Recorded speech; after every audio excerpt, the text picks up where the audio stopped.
Just a few moments ago, the Indian Defence Minister Rajnath Singh and his Chinese counterpart Li Shangfu sat down for talks. However, during the photo op, there were no handshakes, and that is significant.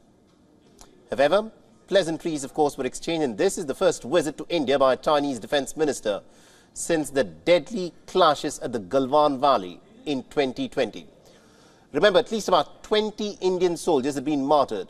China immediately did not release the number of its casualties, but later it claimed that 4 of its soldiers were killed. But American and other intelligence estimates have pegged the number of casualties that China sustained in the Galwan Valley clash to be anywhere from 35 to 40. Now remember, between India and China, trouble did not stop with the Galwan clashes. The sides have also got other confrontations since then, with the most recent flare-up happening in December at Tawang in India's northeastern state of Arunachal Pradesh. So it's been a pretty busy day of diplomacy overall. Earlier, Rajnath Singh had also met with the Iranian Defence Minister Mohammad Reza Ghari. He had met with the Tajik Defence Minister Colonel General Shirali Mirzu. He had also held talks with Colonel General Ruslan Zakhslokov. And also, to look ahead, tomorrow is of course going to be a big day for diplomacy. For the first time since the war broke out in Ukraine, Russia's Defence Minister Sergei Shoigu will be visiting India.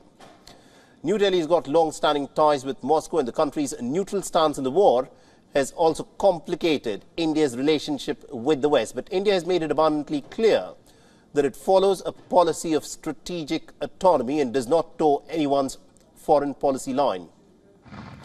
India, remember, has held its ground and has said that talks are the only way of bringing about a resolution to the war. The Indian Prime Minister has maintained that the time of war and expansion is most definitely over. The theme of India's 2023 chairmanship is Secure SCO. India assumed the chairmanship of the grouping last year. The SCO policies aim to respect sovereignty and territorial integrity. The Shanghai Cooperation Organisation Defence Ministers meeting will, of course, take place tomorrow, that is Friday, in the Indian capital, New Delhi. And what is also interesting is this. Pakistan's Defence Minister will also be attending the meeting, but he'll be doing this virtually.